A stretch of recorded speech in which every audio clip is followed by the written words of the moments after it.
ரஜினிகாந்த் அவர்கள் ஒரு பாடலை படிப்பார். கட்டாந்தரையில் ஒரு துண்டை விரித்தேன், கண்ணில் தூக்கம் சொக்குமே அது அந்த காலமே, கட்டில் இருந்தும் சுத்த பன்னீர் வெளிச்சம், கண்ணில் தூக்கம் இல்லையே அது இந்த காலமே அப்படின்னு. காரணம் ஆமா, ரெண்டுமே ஒண்ணுதான்.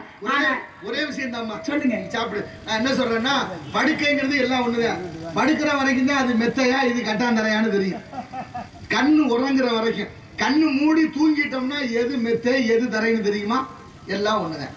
ரொம்ப வேண்டாம், 10,000 ரூபாய்க்கு பட்டு புடவை கட்டி, 10,000 ரூபாய்க்கு பட்டு புடவை பட்டு சட்டை கட்டி உங்க மனைவியை கூட்டிட்டு வந்து நீங்களும் ஒரு பட்டு வேஷ்டியை கட்டிட்டு வந்து இந்த இடத்துல கீழே வயலுக்குள்ள உட்காருங்கன்னா உட்காருங்களா? காசு இல்ல. எது காசு? காசு போட்டு வாங்கியிருக்கேன் 10,000. 10,000 ரூபாய் பட்டு வேஷ்டியும் 10,000 ரூபாய் பட்டு சேலையும் உங்களை உட்கார விடல. ஆனா இங்க இருக்கிறவங்க யாரும் உங்களை உட்கார வேண்டாம்னு சொல்லல. ஆனாலும் மனசுன்னு சொல்லல. ஆனா எது உட்கார வேண்டாம்னு சொல்லுது? இந்த பணம், துணி. நீங்க கிளிய போற துணி உங்களை தீர்மானிக்குதுங்க. உட்காராதுன்னா அப்ப வாழ்க்கைக்கு எது தீர்மானம் பண்ணணும் யோசிக்கணுமா வேண்டாம்? நம்ம சாதாரண 10,000 ரூபாய் பணம் என்ன 10 கோடி ரூபாய்க்கு வாங்கினாலும் ஒரு நாள் கிளியத்தான் போகுது. அப்ப நிரந்தரம் இல்லாத துணி உங்களை தீர்மானிக்கும்னா வாழ்க்கைக்கு எது தத்துவம் என்பதை உணர வேண்டும். அங்க கண்டதான் பெருசா தெரியுது, சிந்தை பெருசா தெரியும். அதனால கந்தை அழுக்கானால் கசக்கி கட்டு. மனிதனுடைய சிந்தை அழுக்கானால் என்ன செய்யலாம்? ஆமா, சிந்தை அழுக்கானா மரம் கொடனால் நூலை படி, மனம் கொடனால் நூலை படி. நல்ல விஷயங்களை படிக்கலாம். நூல்னு பேர் வச்சேன் புத்தகத்துக்கு தமிழர். மரம் சரியா அறுக்கப்படணும்னா நூல் பிடிச்சி அளவுகோல் பாக்குறாங்க. அது போல மனையும் சரியா பார்க்கணும்னா நூல் தான் வருது. எல்லாத்துக்கும் நூல் முக்கியம். அதுலயும் நூல் அப்படின்னு ஏன் பேர் வச்சேன்? காதுள்ள ஊசியில நூல் நுழைஞ்சா கிழிஞ்ச துணியை தைக்க உதவும். ஆனா ஞான நூல்கள் காதுல நுழைஞ்சா இதய கிழிசலை தைக்கும். நல்ல தெளிவு பிறக்கும். ஒரு புத்தகம் 100 நண்பனுக்கு சமம். படிச்ச பணக்காரனா இருப்பதை, படிக்காத பணக்காரனா இருப்பதை விட படித்த ஏழையாக இருப்பது மேலுன்னா, படிக்காமல் இருப்பதை விட பிறக்காமல் இருப்பது மேலுன்னா. பேரறிஞன் பிளேட்டோ கற்கை நன்றே பிச்சை புகினும் கற்கை. இதுல ஒரு சின்ன விஷயம் நம்மகிட்ட, அதாவது கற்கை நன்றே பிச்சை புகினும் கற்கை நன்றே. ஆமா, நம்ம படிக்கிறோம் அப்படின்னா பிச்சை எடுத்தாலும் படிச்சிடலாம். அன்னைக்கு ஒருத்தர் சொல்றாரு, என் தமிழ்நாட்டில் உள்ள பிள்ளைய படிக்கணும்னா என்னுடைய பிச்சை எடுக்க கூட நான் தயாரா இருக்கேன். என்னுடைய துண்டை ஏந்தி பிச்சை எடுக்க கூட நான் தயாரா இருக்கேன். படிக்காத மேதை என்ற பட்டத்தை பெற்றவர். படிக்க வைக்கிறதுக்கு அவர் கஷ்டப்படுறேன் அப்படின்னு எனக்கு சொன்னாரு, செஞ்சும் காட்டினாரு. அரசு பள்ளிக்கூடங்களை மூடிக்கிட்டே இருக்கிறோம். கண்டிப்பா பதிவேடு குறையுது. ஆமா, அதுலயும் பாருங்க ஒரு சின்ன விஷயம். அப்ப அவர் அந்த மாதிரி சொன்னாரு, பிச்சை எடுத்தாலும் படிச்சிடலாம். ஆனா படிச்சதுக்கு பிறகு பிச்சை எடுப்பது மிகப்பெரிய தவறு. இன்னைக்கு நிறைய இளைஞர்களை பாக்குறேன், படிச்சு தன்னுடைய புத்தி சுவாதீனத்தை இழந்து தெருவுல தெரியுது சில பேர். அது எதுக்காக அப்படின்றது தெரியல. என்ன சொன்னா இங்க வேற நிறைய விஷயங்கள் நம்மளை அறியாமலே நமக்குள்ள வந்துருச்சு. நம்மளை அறியாமலே நமக்குள்ள வர வச்சாச்சு. அதுதான் மடை மாற்றுதல்னு பேரு. இன்னைக்கு வள்ளல்கள் எல்லாம் கொடை மட வள்ளல்னு 2-3 பேருக்கு உண்டு. பேகன், பாரி, அது போல மனுநீதி சோழன். இப்படி கொடை வள்ளல்கள் உண்டு. கொடை மடம்னு பேரு. என்ன கொடை மடம்? கேட்கும் திறனற்ற உயிர்களுக்கு கொடுப்பதுக்கு பேரு கொடை மடமா. முல்லை கொடிக்கு தேரை கொடுத்தான், முல்லை கொடி கேட்கல. ஆனாலும் அவன் என்ன நினைக்கிறான், அந்த ஒரு உயிர் அது வாடிடக்கூடாதுன்னு நினைச்சான். அதனால அதுக்கு பேர் கொடை மட வள்ளல். மயிலுக்கு போர்வை கொடுத்தான் பேரன். மயில் வந்து போர்வை கூட எனக்கு குளிர்துன்னு கேட்கல. ஆனாலும் அவன் போர்த்தி விட்டான். போர்த்தி விட்டுட்டு வந்ததுக்கு அப்புறம் மயில் இப்படி குளுங்குனா போர்வை கீழே விழுந்துரும். இது எல்லாருக்கும் தெரிஞ்ச விஷயம். ஆனாலும் கொடை மடம்னு பேரு. அதை கொடுக்கலாமா வேண்டாமான்னு யோசிக்கல. ஒரு உயிர் துன்பப்படுது, கொடுக்கணும், அவ்வளவு. ஒரு பிராவிற்காக தன்னுடைய கசையை அறுத்து கொடுத்தான் சிவி சக்கரவர்த்தி. எவ்வளவு அற்புதமாக தன் அண்ணன் தலைக்கே பணைய வச்சான் குமண வள்ளலுக்கு. அவன் தம்பி இப்படி கொய்து கொடுத்தான் குமண. அந்த வள்ளல்கள்லாம் வாழ்ந்தது நம்ம கண்ணார பாக்கல. ஆனா இப்ப வாழ்ந்த வள்ளல்களை ஏபிஜே அப்துல் கலாம் ஐயா எடுத்துக்காங்க. ஒரு வள்ளல் உண்டா?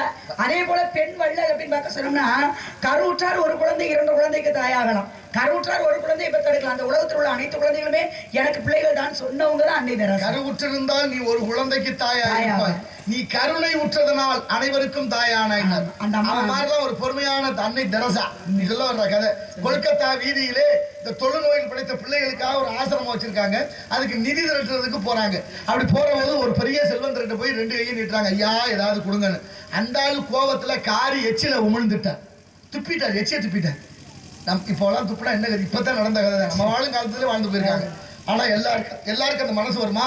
துப்புனோடனே அந்த அம்மா என்ன பண்ணாங்களாம், இந்த கையை அப்படியே மடக்கிட்டு, ஐயா எனக்கு தேவையானதை கொடுத்துட்டீங்க, என் பிள்ளைகளுக்கு ஏதாவது கொடுங்கன்னா. எனக்கு தேவையானதை கொடுத்துட்டீங்க, என் பிள்ளைகளுக்கு ஏதாவது கொடுத்தோன்னா அவன் வெக்கி தலை குனிந்தானா. சொத்துல பாதி எழுதி வச்சதாக வரலாறு. வள்ளல் அது மட்டும் இல்ல, கீழக்கிற மரக்காய சீதக்காதி வள்ளல் செத்து கொடுத்தான். சீதக்காதி வள்ளல் சீதக்காதி இஸ்லாமிய மதத்தில் பிறந்த அவர்தான். இறந்ததுக்கு அப்புறம் ஒருத்தர் தேடி வராரு, வள்ளல் இல்லை இறந்துட்டாருன்னு தெரியுது. புதவொழியில போய் அழுகிறார். அவரு புதவொழியில போய் அழுகும் போது உள்ளே இருந்த அவருடைய உடல்ல இருந்து கை மட்டும் மேல வந்துச்சான். கையில ஒரு மோதிரம் இருந்ததா கலட்டி கொண்டு வந்ததாக வரலாறு சொல்லுதம்மா. இப்படியெல்லாம் வாழ்ந்திருக்கிறார்கள் இந்த நாட்டிலே. உன்னை பற்றி சில விவரங்களை நான் அறிந்து கொள்வதற்காக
நிலமோ குறிஞ்சி, தந்தையின் பேரும் நம்பி தலைவன், தாயார் பேரும் நங்கை மோகினி. நம்பி என்பது ஆடவனுக்கு ஒரு பெயர், நங்கை என்பது பெண்ணுக்கு ஒரு பெயர்.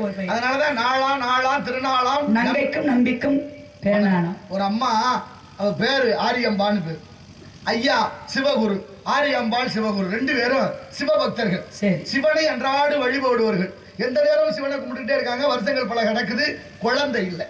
வெகு நாட்களாக பிள்ளை இல்லாமல் இருக்காங்க. ரொம்ப வருத்தப்படுறாங்க. வயசாகிட்டே இருக்கு, நமக்கு ஒரு குழந்தை செல்வம் இல்லையே, மழலை இல்லாமல் இருக்கலாமான்னு வேண்ட போது ஒரு நாள் கனவுல, ஆரியம்பா கனவுல சிவபெருமான் வர்றாரு. வந்து கேட்கிறார், ஆரியம்பா ரொம்ப நாளா என் மீது பக்தி கொண்டு என்னை வணங்குற, உனக்கு ஒரு குழந்தை கொடுக்கலாம்னு நான் விரும்புறேன், உனக்கு எந்த மாதிரி ஒரு பிள்ளை வேணும் நீ கேளு அப்படின்னு கேட்டா என்ன சொல்லணும்? கொஞ்சம் அழகான பிள்ளையா வேணும், அறிவான பிள்ளையா வேணும், இருக்கணும், நல்ல செல்வ செழிப்போட வாழணும், ஏதோ விருப்பத்தை கேட்பாங்க இல்ல. ஆனா அந்த அம்மா சொன்னா, என்னட்ட கேட்குறீங்களே கொஞ்சம் பொறுத்துக்குங்க, என் வீட்டுக்காரரை கேட்டு சொல்றேன்னா. கனவுல கூட வீட்டுக்காரரை விட்டு கொடுக்க முடியல. இப்போலாம் நம்ம வீட்டு பொம்பளையாளர்கிட்ட போய் கேட்டு ஒரு 10,000 ரூபாய் பணம் வருது, வீட்டுக்காரர் தெரியாம வாங்கிக்கலாம், நல்ல வேலையா போச்சு சொல்லிவிடாதீங்க கொடுங்க அப்படின்னு வாங்குற கதையா போச்சு. அப்படிலாம் கணவன் மனைவி இருந்தாங்க. இப்பதான் கணவன் மனைவி ரொம்ப ஒரே மாதிரி இருக்கு. இப்ப அந்த மனைவிகள் அப்படித்தானே இருக்காங்க. அதை விட குழு நிறைய ஒன்னா சேர்ந்து பல குழுவுல பணத்தை எடுத்து பல பேருக்கு கொடுத்து கட்ட முடியாம தெரியுது. பல குடும்பம் நாசமா போச்சு. பெரிய கொடுமை அது. அதை பேசலாம் தான், அது ஒரு பக்கம் இருக்கட்டும். இப்ப அந்த அம்மா கனவுல வந்து ஐயாவை கேட்டு சொல்றேன்னாலா, இப்ப ஐயாவுக்கு கனவுல சிவபெருமான் வர்றாரு. சிவபெருமான் வந்த உடனே அவர்கிட்டையும் போய் அதே கனவுல அதே வார்த்தையை சொல்ற, ஐயா சிவகுரு ரொம்ப நாளா என்னை வணங்குற, உனக்கு குழந்தை இல்லை, எப்படியாவது உனக்கு ஒரு புத்திர பேர் உண்டாக நான் வரம் கொடுக்க நினைக்கிறேன், உனக்கு எந்த மாதிரி குழந்தை வேணும்? அவராவது எனக்கு இப்படிப்பட்ட குழந்தை வேணும், அப்படிப்பட்ட குழந்தை வேணும், நல்ல அறிவோட ஞானத்தோட அப்படி கொடுங்கன்னு கேட்டுருக்கலாம் தானே. அவர் சொன்னாரு, எனக்கிட்ட வந்து திடீர்னு கேட்குறீங்களே, என் வீட்டுக்காரிகிட்ட ஒரு வார்த்தை கேட்டு சொல்றேன்னு. கனவுல ரெண்டு பேருமே மாத்தி மாத்தி சொல்லியாச்சு. கனவுல இருந்து திடீர்னு முழிக்கிறாங்க. ரெண்டு பேரும் எந்திரிச்சு உட்காந்தா, என்ன இந்த நேரத்தில் எந்திரிச்சு, நீ எதுக்கு எந்திரிச்சா? எனக்கு ஒரு கனவு, எனக்கு தான் ஒரு கனவு. கனவுல என்ன நடந்தது? கடவுள் வந்தாரு, குழந்தை கொடுக்குறேன்னாரு. என்ன சொன்னேன்? நான் உங்களை கேட்டு சொல்றேன்னு சொல்லிட்டேங்க. எனக்கு தான் கேட்டாரு, நான் உன்னையே கேட்டு சொல்றேன்னு சொன்னேன். எவ்வளவு ஒற்றுமை பாருங்க. அதுக்கு அவர் சொன்னாரா, ரெண்டு பேரும் நம்ம என்ன சொல்ல போறோம், நம்ம ரெண்டு பேருக்கு எப்படிப்பட்ட குழந்தை வேணும்னு அவருக்கு தெரியாதா? அவர் கொடுக்கட்டு வேண்டத்தக்கது அறிவோயினி, வேண்ட முழுதும் தருவோயினி அப்படின்னு 10 வருஷத்து வரைக்கும், இவ்வளவு வயசு வரைக்கும் நம்மளை படைச்ச இறைவனுக்கு தெரியாதா இவன் யார் என்று? அதனால கொடுக்கட்டும்னு நினைச்சுக்கிட்டு இருந்தாங்க. அப்படி இவங்க ரெண்டு பேரும் ஒருமித்த கருத்தோடு, இறைவா நீ வழங்கும் பிள்ளை செல்வமே எனக்கு சிறந்ததுன்னாங்க. அப்படிப்பட்ட பிள்ளைதான் ஆதி சங்கரர் என்று இன்னைக்கும் போற்றப்படக்கூடிய ஆதி சங்கரர். தன் தாய்க்காக நதியவே கீழே இருந்து மேலே கொண்டு போனவர், காலடிங்கிற நதி. அவர் தான் பாடினார் கனகதாரா சோஸ்திரம். அந்த சோஸ்திரம் பாடி பொன்மாரி பொழுது தங்க மழை பொழிந்ததாம். இன்னைக்கெல்லாம் தங்கம் வாங்க அச்சய திருதியை உண்டாக்கி தாங்க முடியாது. இனிமேட்டுக்கு என்னது போறது, இரும்பாலே இருந்து செஞ்சு போட்டாதான் நாங்க வழியே இல்லை. தங்கமான விஷயம், தங்க விற்கிற விலைக்கு கனகதாரா சோத்திரம்.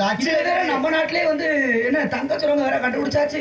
இனிமேட்டு தங்க விலை எங்க குறையுது? கோலார் தங்க வயல் இருக்க ஏறதான் ரொம்ப கொள்ளையடிப்பாங்க. இது தேவையாது. என்ன பொதுவாவே தங்கத்துல கொள்ளையடிக்கப்படுது. தங்கம் வாங்குறவங்களுக்கு 33% இழப்பு. தங்கத்துக்குள்ள அவ்வளவு பெரிய கொடுமை இருக்கு. ஏன்னா 1 கிராம் தங்கம்ங்கிறது 80% தங்கம், 20% செம்பு சேர்க்கிறேன். செம்பு சேர்த்தா தான் செய்ய முடியும் நகை, அது நியாயம். ஆனா தங்கத்துக்கு ஒரு விலை, செம்புக்கு ஒரு விலை போடணும்ல. இங்க ரெண்டுக்கும் ஒரே விலை தான் போடப்படுது. செய்கூலி வாக சுடுத்துறோம். சேதாரம்னு தங்கம் போடுறேன், சேதாரம்னு போடுற தங்கத்துக்கு காசு நம்ம தான் கொடுக்குறோம். ஆனா சேதாரம் போட்ட தங்கம் எங்கன்னு கேட்டா தெரியலன்றுவேன். அப்படியே அதுக்கு சேதாரம். அப்ப எவ்வளவு பெரிய கொடுமை நடக்குது. அப்ப தங்கத்துக்குள்ள அவ்வளவு சிக்கல் இருக்கு. உலகத்தினுடைய பொருளாதாரத்தை நிர்ணயம் பண்றது. அதை விட இங்க இனிமே வந்து ஒரே முடிவு, வாங்குற விலையை விற்க முடியாது. அதாவது பொன்னகை தேவை கிடையாது, புன்னகை போதும் அப்படின்னு நல்ல சிரிப்பு இருந்தாலே போதும். நீங்க தங்கம் வாங்குற விலையை விற்க கொண்டு போனா பழைய தங்கம்னு விலையை குறைக்கிறேன். நான் கேட்கிறேன், தங்கம் தங்கம் தானே, எதுக்கு பழைய தங்கம்? எடை தானே குறையும். எடை குறைஞ்சா அதுக்கு தகுந்த விலையை போட்டு சரியா எடுத்துக்கணும். ஆனா பழைய தங்கம்னு பேர் வைக்கிறேன். அதே ரசாயனத்துல விட்டு எடுத்தா மறுநிமிஷம் கொண்டு போய் வச்சாதான். அப்ப எவ்வளவு பெரிய ஏமாற்று வேலை இங்க நடக்குது.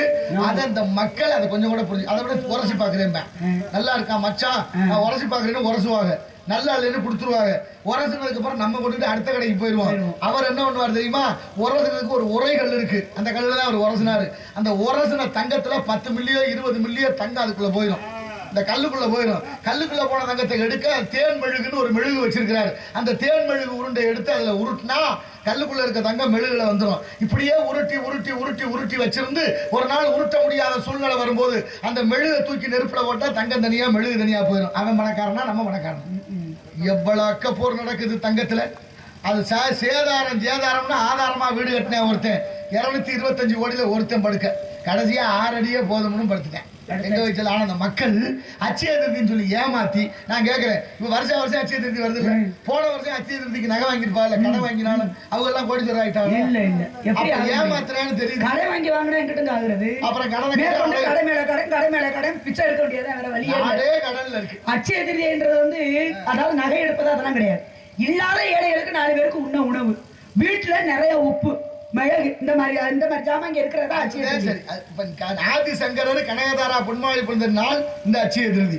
அதுபோல இந்த பங்குனி உத்திர திருநாளிலே சிவபெருமான் கல்யாணம் செய்து பங்குனி உத்திரம் இந்த நாள் அச்சய திருதி நாள். இப்படி ஒவ்வொரு நாளுக்கும் ஒரு பெருமைகளை இந்த உலகத்திலே சொல்லப்பட்டு. நீங்க சொன்ன ஒரு கதை இருக்குல்ல, குசேலருக்கு கண்ணன் பொருளாதாரம் வழங்கிய நாள் அச்சய திருதி.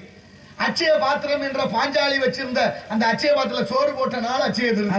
அச்சய பாத்திரம் மணிமேகலை வச்சிருந்த அந்த அமுத சுரபி, அதுல இருந்து சாப்பாடு போட்டு காய செஞ்சு பசியை போக்குன நாள் அச்சய திருதி. நம்ம ஏழை எளிய மக்கள் ஒரு குடம் நிறை குடம் வைக்கலாம், விளக்கேற்றி வைக்கலாம், அதனால உப்பு வாங்கி வைக்கலாம். பணக்காரர்கள் ஒரு 10 லட்சம் 1 கோடி ரூபாய்க்கு திருமணம் பண்றவங்க ஒரு 5000 ரூபாய் செலவு பண்ணி யாருக்காவது ஏழைக்கு ஒரு மாங்கல்யம் வாங்கி கொடுக்கணும். அதுதான் தத்துவம். அதுதான் சரி, அதுதான் சரி. அதை விட்டு ஏழை எளிய மக்களை கடை வாங்கி நகை கடைக்கு வர சொல்லி ஒரு நகை கடையில கூட்டம் அலைமோதிச்சு. பெரிய கடையோ, பெரிய கடை கூட்டம் அலைமோதிச்சு. காசு கொடுத்து வாங்கிட்டேன். அவ்வளவு கூட்டம் இன்னைக்கு இந்த அச்சய திருதி இன்னைக்கு வாங்கி போடணும்னு பக்கத்துல ஒரு அடகு கடை வந்து சிரிச்சுக்கிட்டே உட்கார்ந்து நண்பர் கேட்டாரா, என்னன்னா கூட்டம் பூரா அங்கே இருக்கு, நீ இப்படி சிரிச்சுக்கிட்டு இருக்க? இருக்கட்டு நாளை காலையில எல்லாம் இங்கே வரப்போகுது. வாங்கி என்ன செய்ய? வறுமையை போக்குமா? அதுக்குள்ள எவ்வளவு சிக்கல் இருக்குன்னு இந்த மக்களுக்கு தெரியுமா? எவ்வளவு தூரம் மக்களை சுரண்டுகிற. ரொம்ப வேண்டாம், நான் ஒன்னே ஒன்று சொல்றேன். ஒரு வாரத்துக்கு எத்தனை நாள்? ஒரு வாரத்துக்கு 7 நாள். மாசத்துக்கு எத்தனை வாரம்? 4 வாரம். 4 வாரம். மாசத்துக்கு எத்தனை நாள்? மாசத்துக்கா 30, 32 இல்ல 28 இந்த மாதிரி. இப்ப 28, 32 மொத்தமா சேர்த்தா மொத்தத்துல 30 நாள். 30 நாள். ஒரு வருஷத்துக்கு 12 மாசம். இப்ப 12 மாசம் ஒரு வருஷம் இருக்குல்ல நமக்கு. ஒருத்தருக்கு 13 மாசம். இது ஒரே என்னன்னு கேட்கணுமா இல்லையா? அந்த மக்கள் எல்லாருக்கும் 12 மாசம் ஒரு வருஷம். உலகத்துல எல்லாருக்குமே 12 மாசம் ஒரு வருஷம். 365 நாள். ஒரு கூட்டத்துக்கு 13 மாசம் வச்சிருக்கேன். ஒரு மாசம் 30 நாள். ஆனா அவனுக்கு மட்டும் 28 நாள். என்னன்னு யோசிக்கல? என்னமோ அலைபேசின்னு ஒண்ணு வச்சிருக்கிறீங்களே, அதுல காசு ஏத்துறதுக்கு செய்யல. 28 நாள் தான் போடுறேன். 3 மாதத்துக்கு 84 நாள் தான் போடுறேன். மிச்சம் இருக்க நாள் என்னன்னு யாராவது கட்டியலாம்? கற்க சுரண்ட அயோக்கிய போய் தாய் இந்த நாட்டுல நல்லது செய்ய ஆளுல நல்ல அழுத்தமா பதிவு பண்ணி நாளைக்கு போடுங்க. அப்ப என்ன அர்த்தம்? 28 நாள் ஒரு மாசம் அவன் சொல்றான். எந்த அரசாங்கமும் கேட்கல. 12 மாதத்தை 13 மாசம் ஆக்கி இந்த மக்கள் இருக்கிற காசை புடுங்குறான்ல. எவ்வளவு பெரிய கொடுமை நடக்குது. இப்ப என்ன கொடுமை? இதுல இருந்து சுரண்டி ஆடையில கூட வைரம். ஆடைகள்ல கூட வைரம் பதிச்சு எல்லாம் ஏழை எளிய ஆடைகள்ல மக்கள் வைரம். படும் பாட்டை யாருமா பார்ப்பாங்க. அதனாலதான் இந்த ஆபத்தான உலகத்துல உனக்கு வேலை இல்ல. எனக்கு நீ என்ன விட சொல்றீங்க? இங்க வேணாம்னா இங்க வேணாம்னா மேல வர சொல்றீங்களா? அப்படி இல்லம்மா. இன்னும் நாள் இருக்கு. அந்த மேல இல்ல. ஒரு சின்ன விஷயம், குழந்தை பிறப்பை பத்தி ஒண்ணு சொன்னீங்க இல்லையா? ஆமா. ஒரு தாயின் தகப்பனும் சரி, அதாவது புருஷனோட சேர்ந்து என் கணவன்கிட்ட கேட்கிறேன், என் மனைவிட்ட கேட்கிறேன்ற ஒரு வார்த்தை. ஆமா. ஆனா இங்க இந்த கதையில தாயின் அதாவது ஒரு பெண்ணும் ஆணும் சேர்ந்து கூடி ஒரு குழந்தையே பிறந்தாச்சு. சரி. ஆனா சிவனுடைய பக்தர்கள் தான் அவங்களுமே. சிவனுடைய பக்தர் சிவன் என்னைக்குமே பக்தர்களை அதிகமா சோதனை எல்லாம் கொடுப்பாரு. ஆமா. சோதனை கொடுத்தாலும் ஒரு காலம் கைவிட மாட்டாங்க. புத்தி கொடுக்கிற கடவுள். ஆனா அவர் புத்தி கொடுக்கிற கடவுளை விட அவங்களுடைய பக்தியை சோதனை பண்றாரு. ஆமா. சரி, அப்படின்னு சொல்லிட்டு பாதையில போறானான்னு பாக்க. சிவனுடைய அடியாரா, அதாவது ஒரு அடியாராக வேடம் உண்டு. அவங்க வீட்டுக்கு வெளியில வந்து கூப்பிடுறேன், இந்த பெண்ணு வெளியில வர்றா. பெண்ணு வெளியில வந்தாமே எனக்கு பசியா இருக்கு, உணவு கொடுக்க முடியுமான்றா. ஐயா சமைக்க தாமதமாகும் இருங்க அப்படிங்கும் போது இவர் சொன்னாரா, இல்ல எனக்கு உணவு நீங்க சமைக்கணும், ஆனா நான் கேட்பதே உங்களால செய்ய முடியுமான்னு கேட்கிறாரு. உங்களுக்கு என்ன உணவு வேணும் கேளுங்க அப்படிங்கும் பொழுதுதான் எனக்கு பிள்ளை கறி வேணும்னு கேட்டாராம். சிவபெருமானே சுத்த சைவம் சிவபெருமான். ஆனா அவர் கேட்கிறாரு பிள்ளை கறி சமைக்கணும், அது வீட்டுக்கு தலைச்ச பிள்ளையா இருக்கணும், உடம்புல எந்த உச்சமும் இருக்கக்கூடாது, தாய் பிடிக்க தகப்பன் அறுக்கும் பொழுது சொட்டு கண்ணீர் தண்ணி கூட கண்ணில இருந்து வரக்கூடாது, சிரித்த முகத்தோடு இறைவனுக்கு படைக்கணும். நீங்க இறைவனுக்கு அப்படி படைச்சிங்க அப்படின்னா நான் அதை மனதார ஏத்துக்கிறேன் அப்படின்னு சொன்னாராம். நான் போயிட்டு வரேன் சமைச்சு வைங்கன்னாங்க. குருகுலத்துல இருந்தா பிள்ளை போய் தகப்பன் கூப்பிட போனாரு.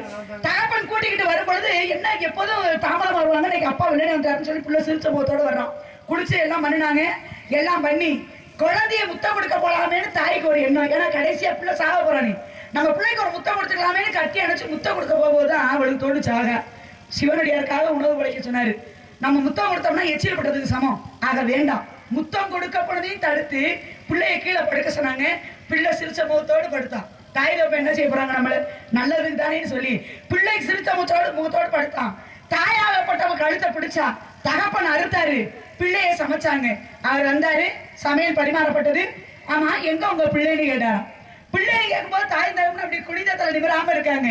அப்பதான் அவர் திரும்ப கூப்பிட்டாராம், அப்பா உன் பிள்ளையினுடைய பெயர் என்னன்னு கேட்கிறாங்க. என் பிள்ளையினுடைய பெயர் சீராளன். நீங்க தான் பிள்ளைக்கறி கேட்டீங்க, சமைச்சாச்சே அப்படின்றாங்க. அப்படியா, சீராளனா, சீராளா வாடான்னு கூப்பிட்டாரு. வாயிற்படியில இருந்து வீட்டுக்கு வந்தானா பிள்ளை. இவர் கேட்டவர் சிவபெருமான் தான். பிள்ளைக்கறியை கொடுத்தது யாருன்னா பரஞ்சோதி என்று சொல்லக்கூடியவர். 63 நாயன்மார்கள்ல பரஞ்சோதி என்று சொல்லக்கூடியவர் தான் சிவபெருமானுக்காக பிள்ளைக்கறியை கொடுத்தாங்க. அவதான் கேட்கிறாரு, எவ்வளவு பெரிய தொண்டுப்பா, ஒரு குழந்தையவே வெட்டி சமைச்சு கொடுக்கிற தைரியம் உனக்கு வந்துருச்சே, நீ செய்தது பெரிய தொண்டுனார். இல்லையா, நான் செஞ்சது சின்ன தொண்டுதான். அதனாலதான் பரஞ்சோதியாக இருந்தவர் சிறு